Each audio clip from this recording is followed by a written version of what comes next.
우리 옆에 있는 분들과 인사합니다. 무조건 감사합니다. 앞으로는 장로님 한 분 앉아주세요.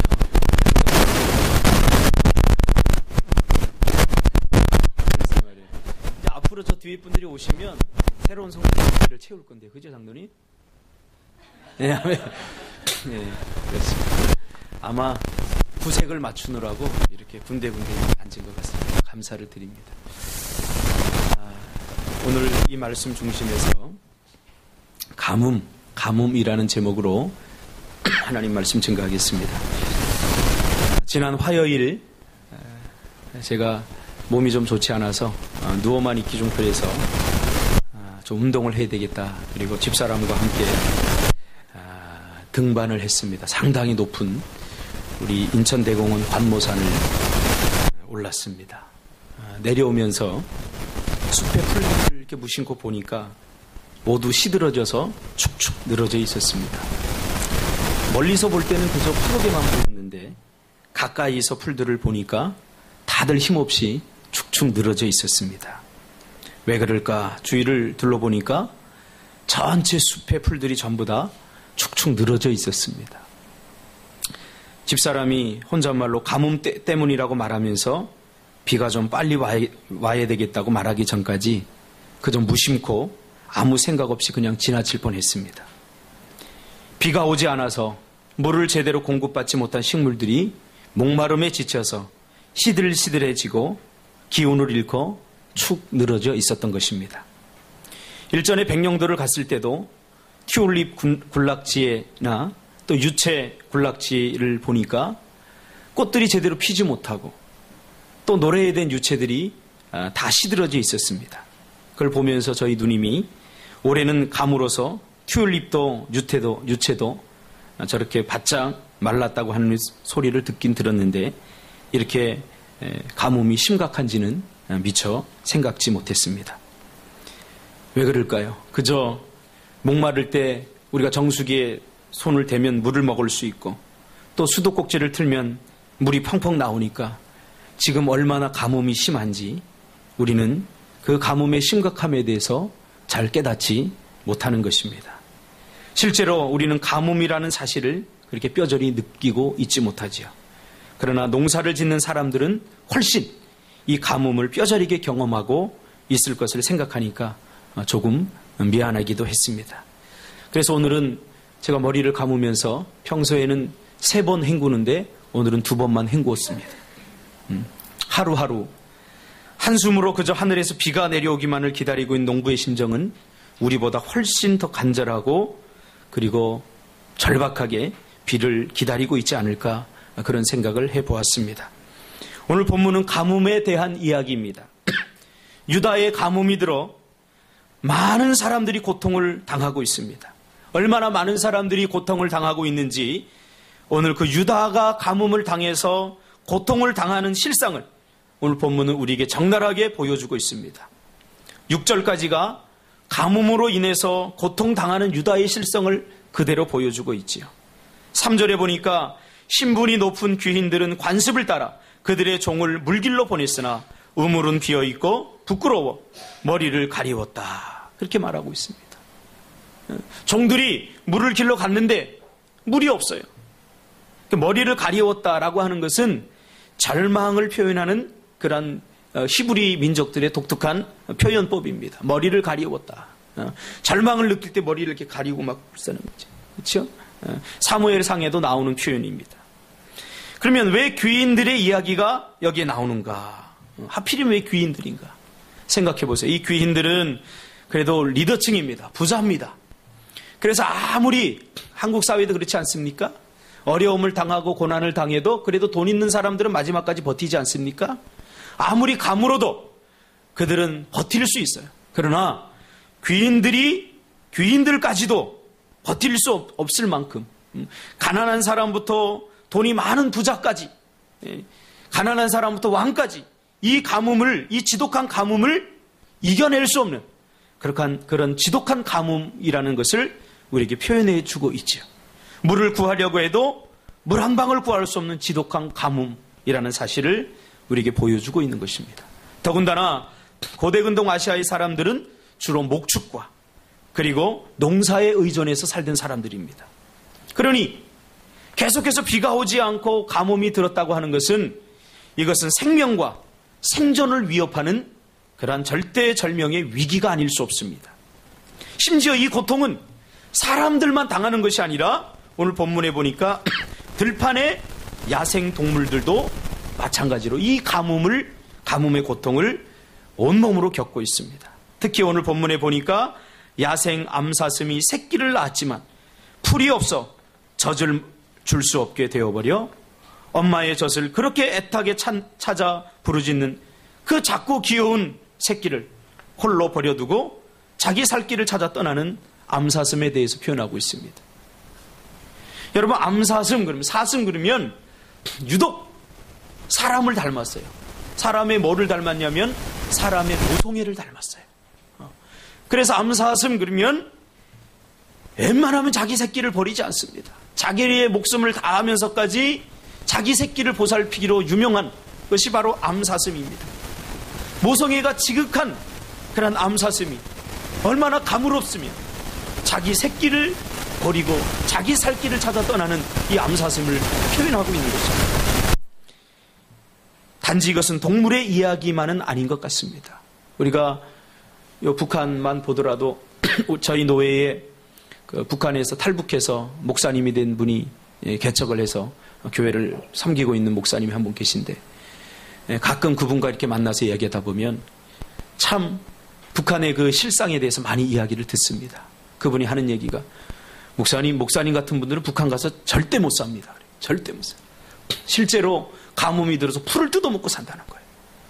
풀을 뜯어서 물을 넣고 이렇게 죽을 쏘갖고 오래 끓이면 풀이 이렇게 죽처럼 흐물흐물해지면 그거를 실제로 먹는다는 거예요. 그리고 자기 지방은 아니지만 실제로 그 옆 지방에 가면 사람도 인육도 거래가 되는 그런 현장을 심심찮게 목격할 수 있다는 겁니다. 그러니 이 가뭄이 얼마나 사람들을 고통스럽게 합니까? 5절에 보니까 5절에 나오는 이 들나귀가 나오는데 이 들나귀는 참 시적으로 잘 표현했어요. 벌거벗은 언덕에 올라 배회하면서 승냥이, 늑대죠. 늑대처럼 숨을 헐떡이는데 그 눈동자에는 힘이 없다고 그렇게 표현하고 있죠. 참 표현은 시적으로 잘했는데 이것을 떠올리면 가슴이 아픕니다. 며칠 동안 풀을 찾아 헤매던 그 늑대가 민둥산이가 되어버린 그 언덕에 서서 이제는 힘이 풀려버린 힘이 없는 눈동자라는 뜻은 힘이 없이 풀려버린 눈이란 뜻입니다. 움직일 수 없을 만큼의 배고픔으로 그저 그 민둥산에 앉아서 눈만 껌뻑거리며 죽어가는 것을 묘사하고 있는 거죠. 가끔 우리가 북한의 실상에 대해서 이렇게 뉴스에 보면은 그 북한의 아이들이 매짝 말라가지고 눈은 그냥 동그래가지고 그냥 껌뻑껌뻑하고 이런 거 보시죠. 정원수 집사님 보시죠. 혹시 병원이는 그렇지 않죠? 그런 것을 보면서 이제 죽음만을 기다리는 그러한 들나귀의 모습을 우리가 묘사하고 있는 것입니다. 왜 하필이면 들나귀인가? 이 들나귀는 아주 생명력이 강하고 생존력이 강합니다. 웬만한 가뭄이나 웬만한 자연재해에 쉽게 죽지 않는 그러한 생명력이 끈질긴 그러한 동물이 바로 들나귀입니다. 그러나 오래된 가뭄이 그 끈질긴 들나귀마저 무력하게 만들어버렸다는 것을 오늘 시인은 표현하고 있는 것입니다. 비어있는 우물과 풀 한 폭이 없는 바짝 말라버린 초원과 기아로 죽어가는 야생동물들, 유다의 오래된 가뭄은 귀족과 농부뿐만 아니라 온갖 들짐승과 초원, 모든 생명체를 지금 위협하고 있습니다. 시인은 오늘 예레미야는 그것을 보면서 유다 땅 전체가 시들시들해져서 있는 그 모습을 보게 된 것입니다. 한마디로 참혹하죠. 저는 대공원을 내려오면서 그 시들시들해진 그 풀을 보면서 우리 성도들을 떠올려 봤습니다. 혹시 우리 성도들 가운데는 이렇게 시들시들해진 성도가 없을까? 그러면서 하나님께 주시는 음성으로 제가 그 광경을 시청각 설교로 제가 들었습니다. 이 광경을 보다 못한 에레미야가 하나님께 탄원하며 눈물을 뿌려서 기도합니다. 그것이 7절부터 9절까지 내용입니다. 예배 중에 에레미야는 이 가뭄의 원인이 무엇인지를 깨닫고 하나님께 도움을 구하며 제발 이 민족에게, 이 유다 민족에게 자비를 베풀러 달라고 눈물 뿌려 목숨 걸고 기도합니다. 하나님 도와주세요. 비를 주세요. 이 백성들을 긍휼히 여겨주세요. 저들이 죽어가고 있습니다. 당신의 백성들이 이토록 가뭄으로 고생하고 죽어가는데 왜 이렇게 무심히 무관심하느냐 따져보기도 하고, 또 하나님에게 하나님 너무하는 것 아닙니까? 이 백성들은 다 하나님 당신의 백성들 아닙니까? 근데 이들이 이렇게 고통당하고 죽어가고 있는데 하나님 당신은 왜 이렇게 무책임합니까? 그러면서 하나님께 책임론을 주장하면서 하나님께 호소도 해보고 겁박도 해보고 어떻게 해서든지 하나님의 마음을 돌려버리고 예레미야는 발버둥을 치지만, 그러나 하나님은 침묵하십니다. 홀로 눈물을 뿌려 기도하는 선지자 에레미야와 눈물이 말라버린 유다 백성들을 대조시키고 있습니다. 지금 이 기도는 예배 중에 드리는 탄원 기도입니다. 모든 이스라엘 유다 백성들과 함께 예배하는 가운데 살려달라고 눈물을 뿌리면서 홀로 고독하게 몸부림치는 이 선지자와 달리 이스라엘 백성들은 부르짖었다라고 하는 말이 없습니다. 눈물을 뿌리며 기도했다는 말은 없습니다. 당시의 이스라엘 백성들은 에레미야를 죽이려고 혈안이 되어 있었습니다. 그러나 이제는 그들을 위하여 목숨을 걸고 기도하고 있습니다. 이것이 선지자의 아픔이고 고통인 거죠. 이스라엘은 하나님의 말씀을 대언하는 이 선지자의 말을 껄끄럽게 여겨 옳은 말을 하는 선지자를 잡아 죽이려고 했습니다. 그러니까 예레미야를 보면 처음부터 끝까지 에레미야가 생명의 위협을 느낍니다. 이스라엘 백성, 유다 백성들은 끊임없이 이 예레미야를 잡아 죽이려고 혈안이 되어 쫓아다닙니다. 그러나 쫓기면서도 여전히 예레미야 선지자는 바다 같은 넓은 마음으로 그 죽어가는, 그 고통당하는 자기 민족, 동족을 가슴에 품고 기도할 수밖에 없는 것이 선지자의 현실이죠. 이렇게 보통 선지자가 우리를 버리지 마옵소서 하고 하나님 앞에 기도하면, 그 기도가 끝나면 하나님이 구원을 주시는데 오늘 10절, 12절까지 보면 하나님께서 그렇게 하지 않습니다. 물론 응답은 주십니다. 그러나 오히려 응답받지 않았으면 좋을 뻔한 응답입니다. 10절부터 11절까지 이렇게 하나님 앞에 간절히 에레미야가 간구하니까 10절부터 12절까지 뭐라고 얘기합니까? 예레미야에게, 그리고 유다 백성들이 어떤 큰 응답을 기대하는데, 그러나 위로와 응답이 아니라 오히려 심판을 하겠다고 합니다. 이게 응답입니다. 기근이 지속될 뿐만 아니라 오히려 엎친 데 겹친 격으로 칼, 그리고 전염병을 주겠다. 칼은 뭡니까? 이방에서 너희들을 쳐들어오게 전쟁이 일어나겠다는 거예요. 뿐만 아니라 전염병으로 사람들이 나가 죽어버리겠다는 거예요. 이제 엎친 데 겹친 격이죠. 응답을 기대했던 예레미야는 절망합니다. 응답을 기대했던 이스라엘 유다 백성들은 절망합니다.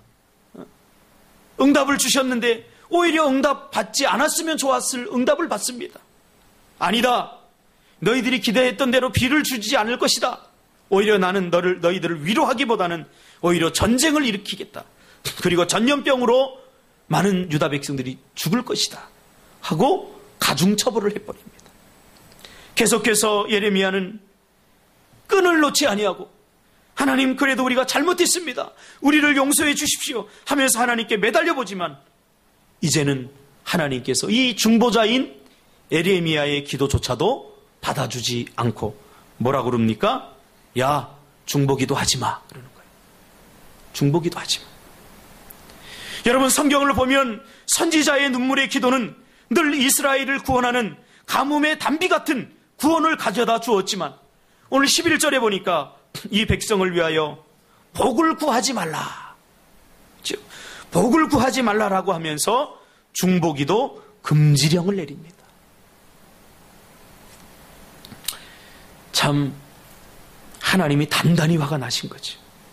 보통 때 같으면 중보자의 기도를 기다렸다는 듯이 하나님께서 중보자가 기도하면 그래 너희 다시는 그러지 마 그러면서 응답을 주시는데 하나님은 이번에는 그 부르짖는 중보자 예레미야의 그 중보자의 기도를 막으시면서 중보 기도에 금지령을 내려버립니다. 너 아무리 기도해도 중보 기도해도 이 기도를 내가 듣지 않을 거야. 그러니 힘쓰고 애써서 기도하지 말고 중보 기도 끝! 그만!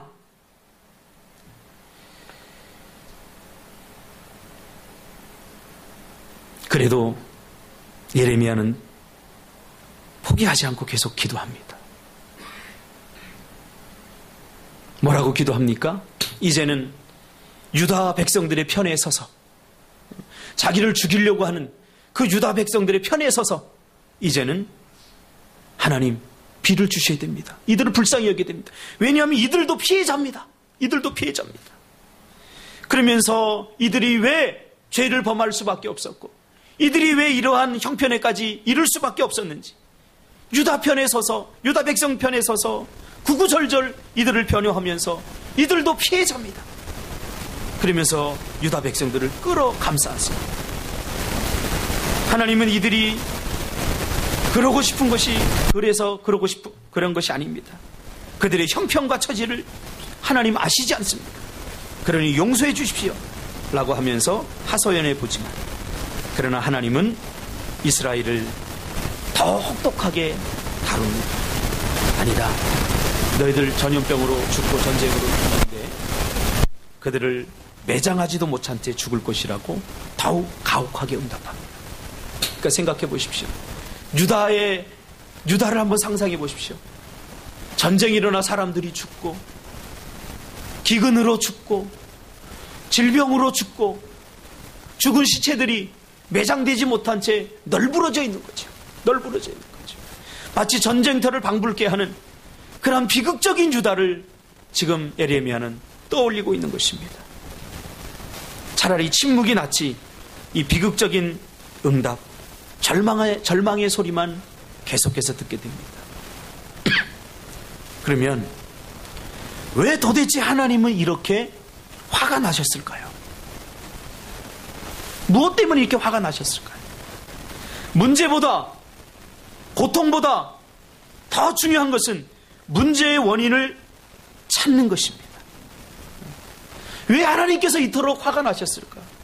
고통보다 더 큰 고난은 고통의 원인을 깨닫지 못하는 거죠. 고통을 당하면서도 하나님 무엇 때문에 나를 이렇게 다루시지?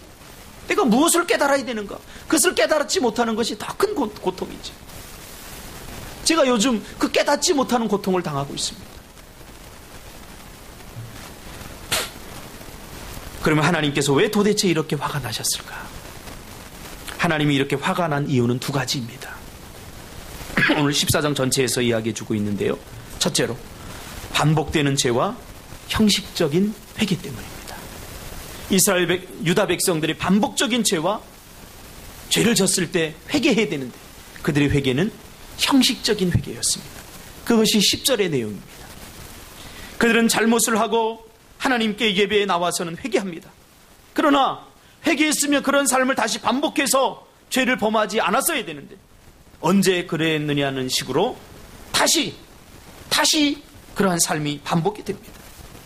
죄를 회개하고 그 죄를 청산할 생각은 안 하고 죄에서 돌이키고 새로운 삶을 살 생각은 안 하고 그저 잘못했습니다. 그리고 형식적으로 회개하고는 언제 그랬느냐는 식으로 또다시 아무렇지도 않게 죄를 범해버립니다. 그런데 이것이 계속해서 반복이 되는 거예요. 반복이 돼요. 잘못했습니다. 그러면 적어도 그 회개에 합당한 삶을 살아야 되는데 전혀 그렇지 않습니다. 이러한 삶은 결국 신앙의 형식화를 만들어버리죠. 그리고 이런 형식적이고 무성의한 예배는 결국 하나님께서 가중처벌을 하게 만드는 것입니다. 우리 아이들도 키우면서 우리가 느끼지 않습니까? 처음에 잘못했을 때 한 대 때렸는데 또 돌아서서 또 잘못해요. 그럼 한 대 갖고 안 되지 않습니까? 그럼 2대, 가중처벌을 하는 거예요. 맞을 때는 엄마, 아빠, 할아버지 잘못했어 막 빕니다. 내가 다시는 안 그럴게. 그리고는 조금 시간이 한두 시간 지나면 또 다시 잘못합니다. 그때 아빠는 화가 나죠. 그래서 이젠 2대가 아니라 가중처벌하는 거죠. 손까지 들게 하는 거죠. 벽 보고 서 있어. 이렇게 하는 거죠. 이미 우리는 사사기를 통해서 배우지 않았습니까? 예전에는 기도하고 회개하면 하나님이 쉽게 용서해 주셨는데 시간이 지나면서 언제부턴가 기도해도 용서에 대한 감격이 사라지고 그런 것들이 계속되다 보니까 이제는 기도할 마음이 사라져서 회개할 마음도 사라져서 우리의 마음이 쩍쩍 갈라지고 우리의 심령에 영적 가뭄이 오지는 않았습니까?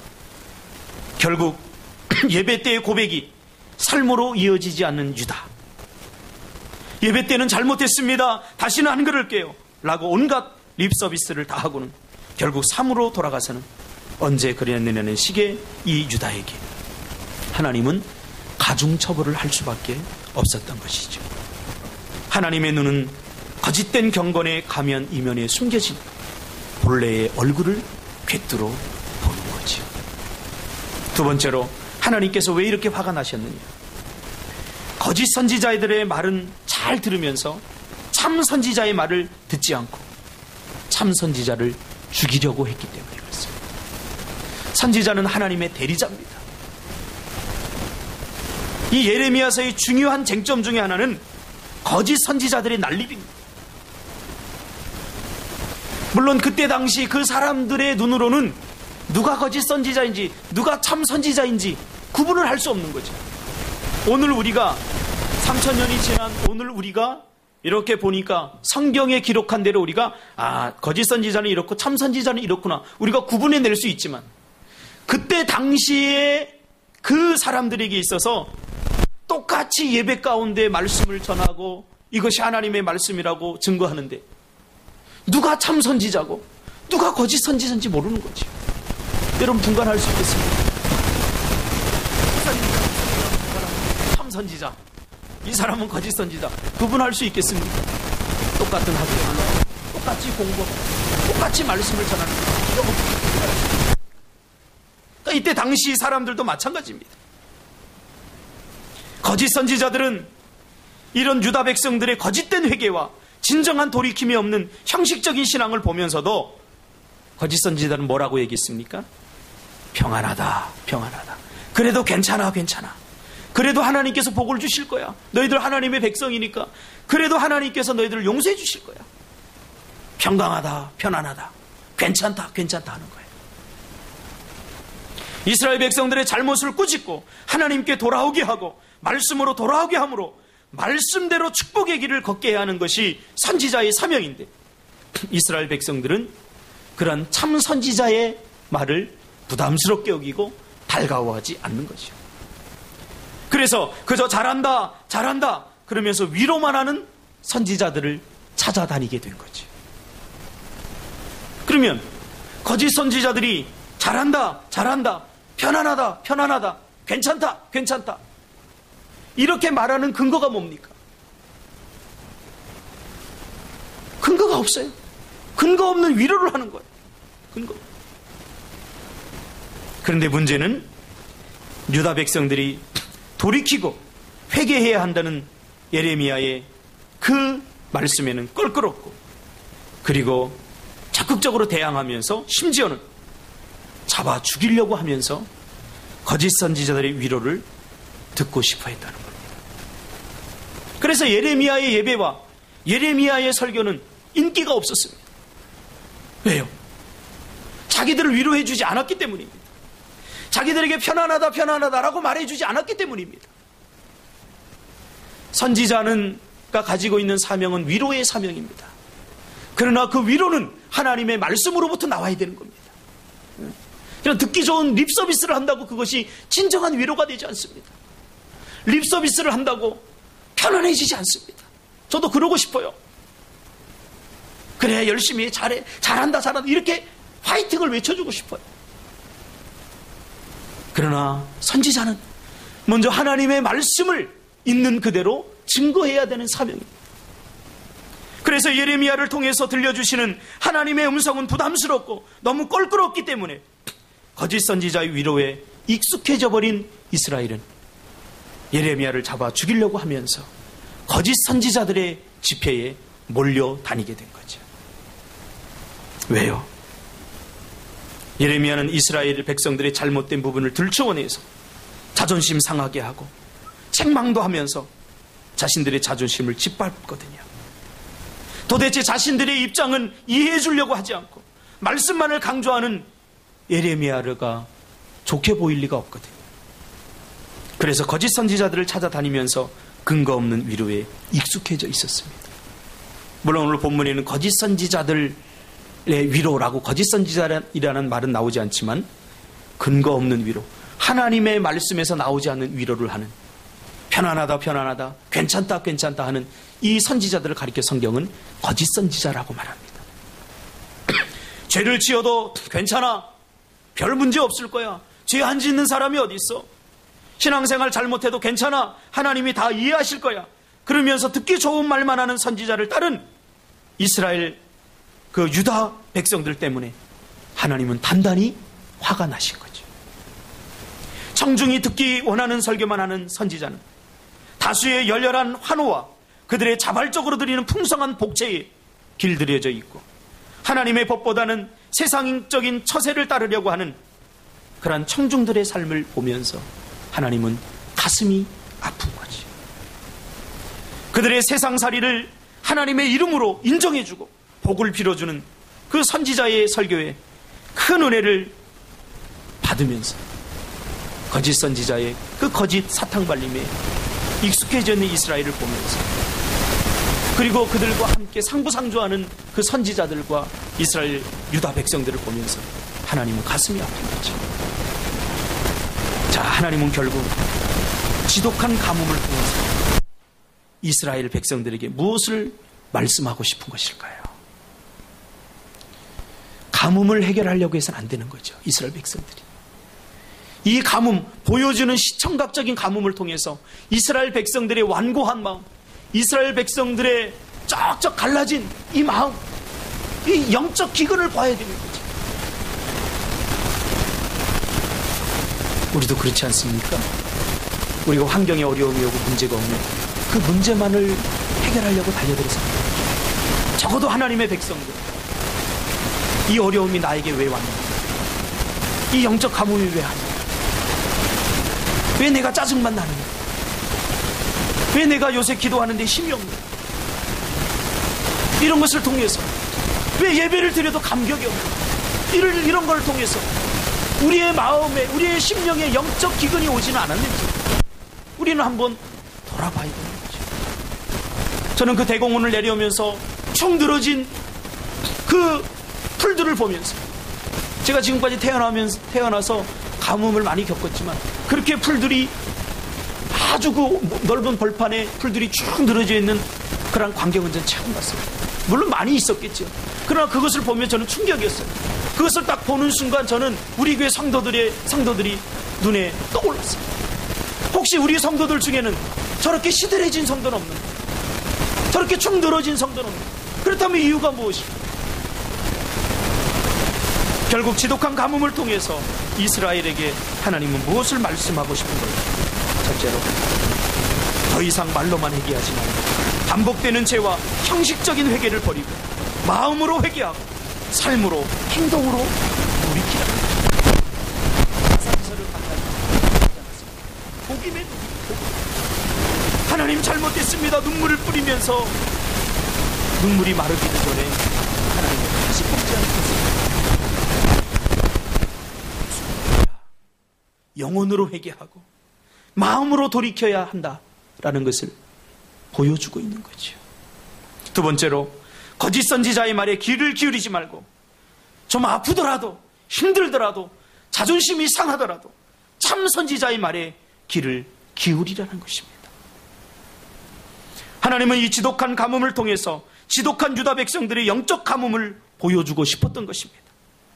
이처럼 환경적인 가뭄은 우리의 육신의 생명을 위협하지만 영적 가뭄은 우리의 영혼을 위협하지 않습니까? 결국 유다의 가뭄을 극복하는 방법은 하나님의 생명수와 같은 말씀을 전하는 선지자의 말에 귀를 기울이고 그 말씀을 받아들이는 것입니다. 하나님의 말씀인 생명수가 공급되지 않은 유다의 오랜 가뭄은 생명수인 하나님의 말씀을 진심으로 받아들일 때만 해결이 됩니다. 메말라버린 축축 늘어진 그 들판에 수돗물을 틀어서 쫙 뿌려버리면 불과 1시간이 되지 못해서 그것이 쫙 일어납니다. 와서 제가 이 식물들을 봤어요. 며칠 전부터 유독 축 늘어진 식물이 하나 있었어요. 겨울, 그 추운 겨울도 버텨낸 그 작은 식물이 축 늘어져 있더라고요. 제가 아끼는 식물인데 가슴이 아팠어요. 죽은 것을 따내고 물을 막 주워봤습니다. 그리고 놔뒀더니 식물이 축 늘어져 있었는데 다 이렇게 살아났어요. 요한복음 4장 14절에 보니까 내가 주는 물을 마시는 자는 영원히 목마르지 아니하리니 내가 주는 물은 그 속에서 영생하도록 솟아나는 샘물이 되리라. 요한복음 7장 36절 37절에 보니까 누구든지 목마르거든 내게로 와서 마셔라. 나를 믿는 자는 성경의 이름과 같이 그 배에서 생수의 강이 흘러나오리라. 하나님의 말씀이 우리의 말라버린 영혼의 단비처럼 적시고 생명을 얻게 합니다. 여러분, 하나님의 말씀을 생명수 되시는 하나님의 말씀을 받아들이시기 바랍니다. 이 말씀을 믿음으로 받아들이실 때 우리의 축축 늘어져 버린 영적 가뭄이 해결될 줄 믿습니다. 기도하겠습니다. 걸어가신 아버지 하나님,